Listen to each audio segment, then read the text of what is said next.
Halo semuanya, selamat datang lagi di sesi bedah kasus kita. Nah, buat kalian para calon nurse, hari ini kita bakal ngegas sedikit ya. Kita akan lari estafet ngebahas kasus-kasus klinis khusus di stase keperawatan komunitas. Dan tebak apa fokus kita? Yap, evaluasi formatif. Siapin fokus kalian, karena kita bakal langsung bedah data-data vignette yang sering banget muncul. Udah siap? Yuk langsung kita mulai. Tapi tunggu sebentar, sebelum kita masuk ke kuisnya, kita samain frekuensi dulu ya. Apa sih bedanya evaluasi formatif sama sumatif? Gampangnya gini, kalau formatif alias evaluasi proses, itu kita menilai respons klien langsung, detik itu juga setelah kita kasih intervensi. Bisa berupa respons kognitif, kayak oh mereka jadi paham, atau psikomotor, kayak wah mereka bisa langsung praktek. Kalau sumatif, itu kan buat melihat dampak jangka panjangnya. Jadi kunci rahasianya, pas baca soal nanti, cari respons spontan yang terjadi di akhir sesi penyuluhan saat itu juga. Paham ya? Oke, masuk ke kasus komunitas bagian pertama. Di tahap awal ini, pemanasan dulu lah ya. Akan ada 5 soal kategori mudah. Coba kalian catat di kertas, dari 5 ini berapa yang bisa kalian tebak dengan instan dan benar. Ayo kita tes insting klinis kalian. Ini dia soal pertama kita. Di vignette diceritakan seorang perawat ngajarin 6 langkah cuci tangan ke anak-anak sekolah dasar. Terus pertanyaannya, apa nih evaluasi formatif dari intervensi tersebut? Kasih waktu sedetik buat mikir? Yap, betul banget. Jawabannya pasti ada di ranah psikomotor, yaitu anak-anak itu mampu mempraktekkan lagi atau mendemonstrasikan 6 langkah cuci tangan dengan benar tepat setelah diajarkan. Pokoknya kalau mereka bisa langsung praktek, berarti tujuan formatif kita sukses besar. Lanjut soal nomor 2. Bayangin kalian lagi ngasih penyuluhan 3M+ buat pencegahan DBD di balai desa. Nah, kriteria evaluasi formatif yang paling pas apa coba? Yup, kali ini responsnya kognitif. Jawaban yang benar adalah keluarga atau warga yang hadir di situ mampu menyebutkan kembali langkah-langkah 3M+ secara lisan. Ingat, harus sesaat setelah penyuluhannya beres ya. Kelihatan kan bolanya sekarang?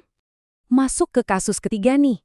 Seorang perawat komunitas lagi ngajarin senam otak buat kelompok lansia di desa. Apa dong jenis evaluasi formatifnya? 100 buat kalian yang jawab psikomotor. Jawabannya, kelompok lansia itu berhasil ngulangin dan meragain gerakan senam sesuai yang barusan diajarin sama perawat. Langsung praktek, langsung kelihatan hasilnya. Sekarang, soal keempat. Kita punya ibu-ibu dengan bayi di bawah 6 bulan yang dikasih pendidikan kesehatan tentang ASI eksklusif. Manakah evaluasi formatif dari kegiatan ini? Nah, beda sama senam tadi. Kalau ini larinya ke ranah kognitif. Kenapa? Karena jawabannya adalah ibu-ibu tadi bisa menyebutkan kembali dengan benar waktu-waktu yang tepat dan teknik pemberian ASI. Fokusnya ke kemampuan mereka nangkep dan memproses informasi seketika setelah intervensi edukasi itu diberikan. Oke, soal kelima buat nutup paruh pertama kita. Situasinya lagi ada wabah diare nih, terus perawat ngasih edukasi soal pentingnya BAB di jamban. Indikator evaluasi formatif keberhasilannya apa? Jawaban yang paling tepat adalah masyarakat di balai desa tersebut secara eksplisit paham dan bisa jelasin lagi kenapa mereka wajib pakai jamban. Kalau kalian mikir jawabannya angka diare menurun, nah hati-hati, itu jebakan. Penurunan angka diare itu sumatif. Pemahaman kognitif pasca edukasi berlangsung, nah itu baru formatif. Gimana? Aman? Masuk ke kasus komunitas bagian kedua. Gimana skor kalian sejauh ini? 5 benar semua dong ya pastinya? Keren. Pertahankan terus fokusnya. Anggap aja saya ini instruktur klinis kalian yang lagi ngetes ketangkasan kalian. Tarik napas panjang sebentar, dan yuk kita sikat paruh kedua dari sprint quiz ini. Soal nomor 6. Ada pelatihan teknik relaksasi nafas dalam buat kelompok penderita hipertensi. Hasil evaluasi formatif yang diharapkan apa nih? Ya kita balik lagi ke ranah psikomotor ya. Jawabannya, pasien bisa secara mandiri langsung mendemonstrasikan teknik relaksasi nafas dalam itu dengan benar di hadapan perawat. Gak cuma ngerti teori, tapi tubuh mereka bisa langsung merespon dengan praktek. Kasus ketujuh. Ini tentang konseling gizi buat ibu-ibu yang punya balita dengan berat badan di bawah garis merah alias BGM. Target evaluasi formatif perawatnya apa, ayo? Coba pikir sebentar. Iya, targetnya di sini kognitif.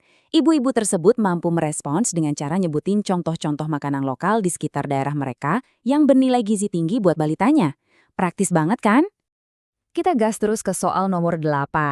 Perawat ngelakuin demonstrasi perawatan kaki diabetik buat perkumpulan Prolanis. Pernyataan mana yang nunjukin evaluasi formatifnya tercapai? Jawabannya bakal kelihatan jelas banget saat pasiennya bisa nunjukin persis gimana cara mereka bakal nginspeksi dan ngebersihin sela-sela jari kaki mereka sendiri.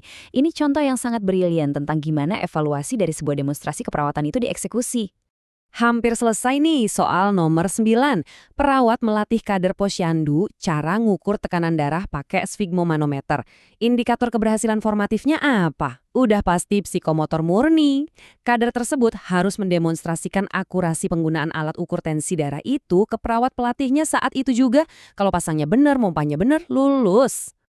Dan ini dia soal ke-10, penutup sprint kita. Penyuluhan kepatuhan minum tablet FE pada ibu hamil, evaluasi formatif yang paling tepat apa coba? Jawabannya adalah para ibu hamil ini bisa jelasin secara lisan kapan jadwal yang benar dan gimana cara yang tepat buat minum pil tersebut. Misalnya nih, pemahaman mereka kalau obat itu nggak boleh diminum barengan sama teh. Sederhana, tapi krusial banget. Lanjut ke bagian tantangan kasus mandiri. Wah, selamatnya buat kalian yang udah sukses ngelewatin sprint 10 soal bedah kasus komunitas tadi dengan cemerlang. Tapi tunggu dulu, tantangannya belum selesai. Sekarang kita masuk ke level boss.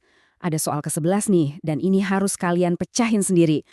Dengerin baik-baik vignette berikut ini. Didapatkan data, 65% warga membuang sampah rumah tangganya di sungai.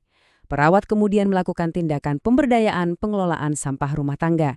Pertanyaannya, apakah evaluasi formatif dari intervensi ini? Saya sengaja nggak bakal ngasih jawabannya di sini ya. Saya justru menantang kalian semua buat nganalisis skenario ini, terus ketik rasionalisasi jawaban kalian di kolom komentar. Mari kita adu pola pikir kritis kalian di sana. Sebelum kita sudahi sesi ini, mari kita bahas pesan etik perawat. Gini ya teman-teman, menjadi perawat yang hebat itu nggak melulu soal seberapa jago kalian jawab soal pilihan ganda. Makanya, mari kita geser sedikit dari kompetensi teknis klinis ke arah kompas moral di dunia nyata yang diwajibkan bagi setiap perawat profesional. Esensi dari segala hal yang kita pelajarin hari ini sebenarnya ini. Kompetensi klinis kalian harus wajib selalu dibarengi dengan prinsip etik. Mengaplikasikan beneficence alias selalu berbuat yang bermanfaat bagi klien, serta non-maleficence atau prinsip tidak membahayakan klien, itu adalah fondasi yang bakal mengubah kalian dari seorang mahasiswa keperawatan yang sekedar pintar teori menjadi seorang nurse yang benar-benar luar biasa di lapangan. Teruslah berlatih dan jaga integritas dalam asuhan keperawatan kalian setiap harinya ya. Sebagai penutup, coba renungin pertanyaan ini. Jika besok kalian dihadapkan pada sebuah dilema moral di bangsal pelayanan, prinsip etik mana sih yang akan pertama kali memandu keputusan klinis kalian? Sampai jumpa di sesi berikutnya.